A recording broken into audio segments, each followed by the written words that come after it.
So ఇప్పుడు respiration in plants ఈ టాపిక్లో వెరీ షార్ట్ టు లాంగ్ చూద్దాం. డిఫరెంట్ సబ్స్ట్రేట్స్ ఏవైతే రెస్పిరేషన్లో ఆక్సిడైజ్ అవుతాయి. రెస్పిరేషన్ కోషెంట్ అనేది మనకి ఏం ఇండికేట్ చేస్తుంది? The amount of carbon dioxide produced to the amount of oxygen utilized. కార్బోహైడ్రేట్స్కి, ఫ్యాట్స్కి, ప్రోటీన్కి. So getting oxidize. RQ value. A అనేది ఏంటి, B and what does A and B stands for. So RQ value ఏ సబ్స్ట్రేట్స్కి 1 ఉంటుంది, దేనికైతే మనకి లెస్ దాన్ 1 ఉంటుంది, ఇంకొకటి గ్రేటర్ దాన్ 1 ఉంటుందో చూద్దాం. ఆర్క్యూ అంటే ఏంటంటే the amount of carbon dioxide evolve to the amount of oxygen consumed అనమాట. కార్బన్ డైఆక్సైడ్ న్యూమరేటర్లో ఉంటుంది, డినామినేటర్లో ఆక్సిజన్ ఉంటుంది మనకి. సో ఇప్పుడు ఏ అంటే కార్బన్ డైఆక్సైడ్ ఎవాల్వ్డ్, బి అంటే oxygen consumed.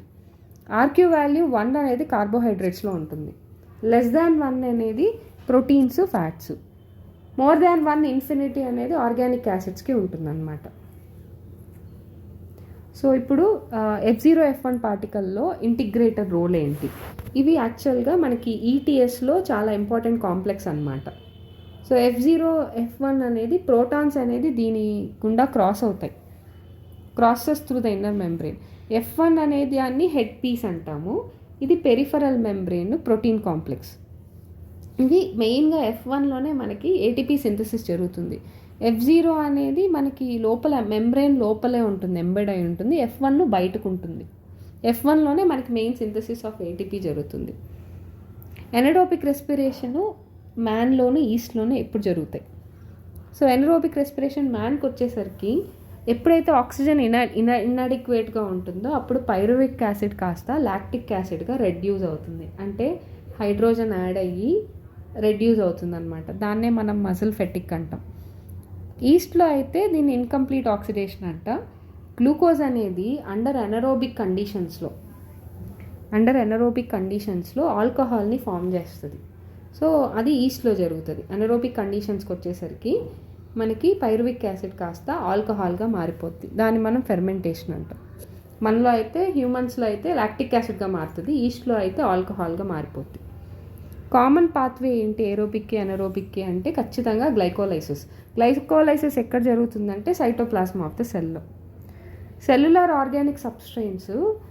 So organic substrates can be never be used as respiratory substrates. Pure proteins, pure fats ఎప్పుడు respiratory సబ్స్ట్రేట్స్గా వాడకూడదు. Pure form of proteins and fats. So RQ value of fat ఎందుకు తక్కువ? ఎందుకంటే మనకి ఎక్కువ oxygen వాడుకొని తక్కువ కార్బన్ డైఆక్సైడ్ ఇస్తాయి కాబట్టి. ఫ్యాట్స్ అనేవి ఆక్సిజన్లో చాలా తక్కువ, పూర్ అనమాట. Proportion of oxygen to carbon in fats మారుతూ ఉంటాయి.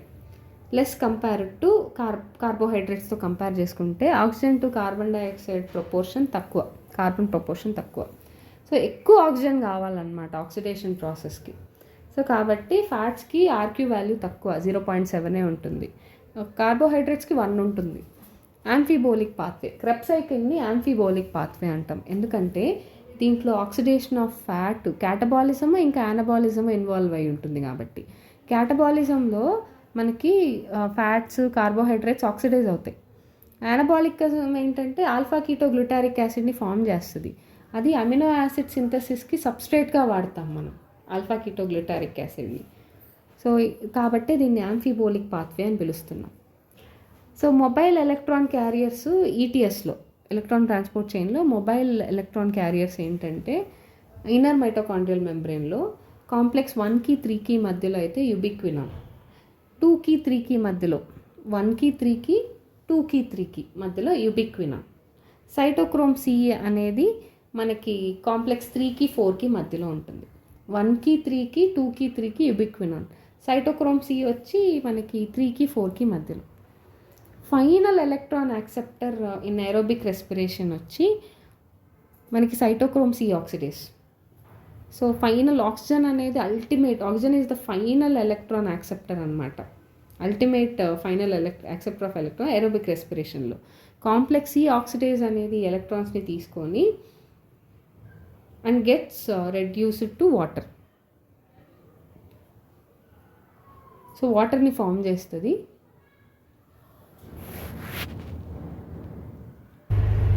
Next so any step in Krebs cycle any step substrate level phosphorylation ఏంటంటే సక్సినైల్ కోఎన్జైమ్ ఏ అనేది సక్సినిక్ యాసిడ్గా కోఎన్జైమ్ ఏగా స్ప్లిట్ అవుతుందన్నమాట. So catalytic activity called of succinate thiokinase అనే enzyme ద్వారా. So ATP అనేది అక్కడ సింథసిస్ అవుతుంది. సో సబ్స్ట్రేట్ లెవెల్ ఫాస్ఫోరైలేషన్ అంటాం.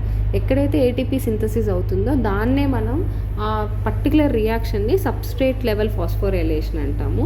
క్రెబ్స్ సైకిల్లో సక్సినైల్ కోఎన్జైమ్ ఏ కాస్త సక్సినైల్ ఇంకా కోఎన్జైమ్ సక్సినిక్ యాసిడ్ కోఎన్జైమ్ ఏగా స్ప్లిట్ అవుతుంది.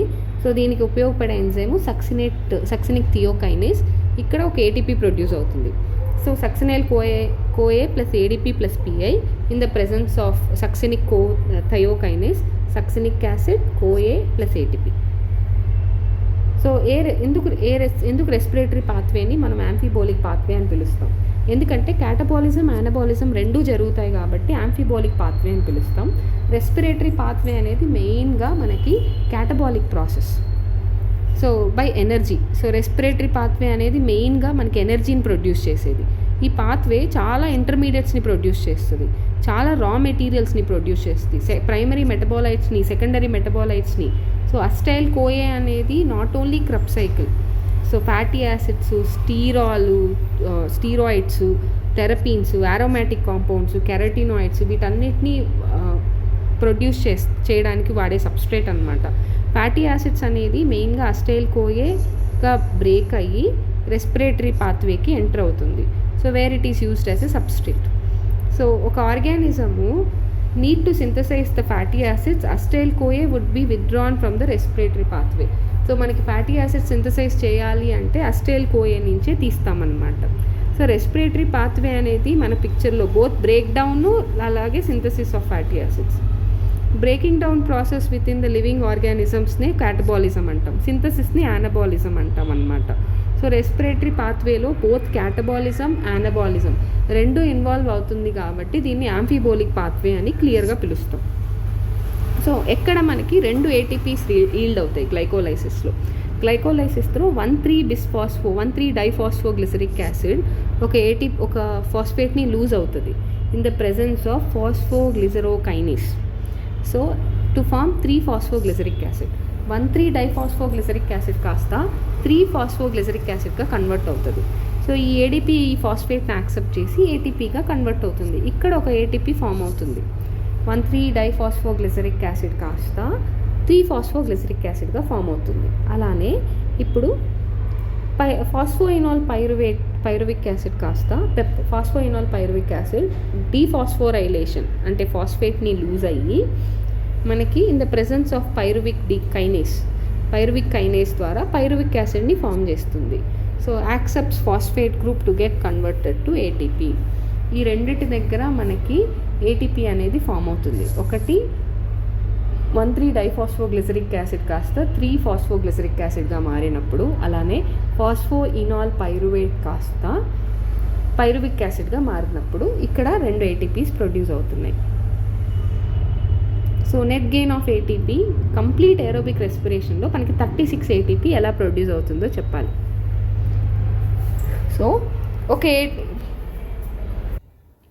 సో ఏటీపీ మనకి ఎక్కడెక్కడ 36 ఏటీపీ ఎలా జనరేట్ అయింది? గ్లైకోలైసిస్ పాత్వేలో ఏటీపీ అనేది రెండు దగ్గర ప్రొడ్యూస్ అవుతుంది. ఒకటి 1,3-డైఫాస్ఫోగ్లిసరిక్ యాసిడ్ కాస్త 3-ఫాస్ఫోగ్లిసరిక్ యాసిడ్ ఫామ్ అయినప్పుడు ఇక్కడ ఒక రెండు ఏటీపీస్ ప్రొడ్యూస్ అవుతాయి. అలానే ఫాస్ఫోయినాల్ పైరువిక్ యాసిడ్ కాస్త పైరువిక్ యాసిడ్గా మారేటప్పుడు మళ్ళీ రెండు ఏటీపీలు ప్రొడ్యూస్ అవుతాయి. కానీ ఇక్కడ టోటల్గా 4 ఏటీపీస్ ప్రొడ్యూస్ అయ్యాయి. కానీ రెండు ఏటీపీలు మనం యూటిలైజ్ చేసాం. ఎలా అంటే glucose is converted to glucose six phosphate, అలానే glucose six phosphate to fructose six phosphate. ఇక్కడ మనకి ఒక ఏటీపీ యూజ్ అయింది. మళ్ళీ ఫ్రక్టోజ్ 6-ఫాస్ఫేట్ కాస్త ఫ్రక్టోజ్ 1,6-బిస్ఫాస్ఫేట్. సో టోటల్గా మనకి రెండు ఏటీపీలు అక్కడ యూటిలైజ్ అయ్యాయి కాబట్టి 4-2 టోటల్గా ఇక్కడ వచ్చి గెయిన్ 2 ఏటీపీనే. సో గ్లైకోలైసిస్ ప్రాసెస్లో మనకి ఒక NADPH నుంచి ఎన్ని ఏటీపీలు వస్తాయో చూద్దాం. ఒక NADH నుంచి మనకి 2 ఏటీపీలు మాత్రమే వస్తాయి. సో టోటల్గా ఒక NADH నుంచి 3 ATPలు వస్తాయి. కాబట్టి మనకి ఇక్కడ 2 NADHలు కాబట్టి టోటల్గా 6 ATPలు వస్తాయి అన్నమాట. 6 + 2 అంటే 8 ATPలు వస్తాయి. So oxidative decarboxylation of pyruvic యాసిడ్లో pyruvic acid plus acetyl CoA ఈ రెండు దగ్గర మనకి 2 NADHలు యూటిలైజ్ అవుతాయి కాబట్టి మళ్ళీ ఇక్కడ మనకి 6 ATPలు ప్రొడ్యూస్ అవుతాయి. సో 8 + 6 వచ్చి 14 ATPs. మళ్ళీ ఇక్కడ క్రబ్ సైకిల్కి వచ్చేసరికి మనకి సక్సినైల్ CoA వచ్చి సక్సినిక్ యాసిడ్గా ఫామ్ అయ్యేటప్పుడు ఒక 2 ATPలు ఫామ్ అవుతాయి. మళ్ళీ ఐసోసిట్రేట్ టు ఆక్సిలో సక్సినిక్ యాసిడ్కి ఐసోసిట్రేట్ నుంచి ఆక్సిలో సక్సినిక్ యాసిడ్ దగ్గర 2 NADHలు ప్రొడ్యూస్ అవుతాయి కాబట్టి 6 ATP. ఆల్ఫా కీటో గ్లూటారిక్ యాసిడ్ నుంచి సక్సినైల్ CoA దగ్గర నుంచి 2 NADPHలు. సో 2 NADHలు అక్కడి నుంచి 6 ATP. Malic acid to OAA malic acid నుంచి ఆక్సిలో అస్టిక్ యాసిడ్కి మనకి మళ్ళీ అక్కడ 6 ATPలు.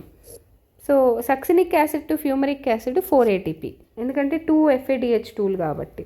సో టోటల్గా మనకి ఇక్కడ నుంచి 24 + 6 30 +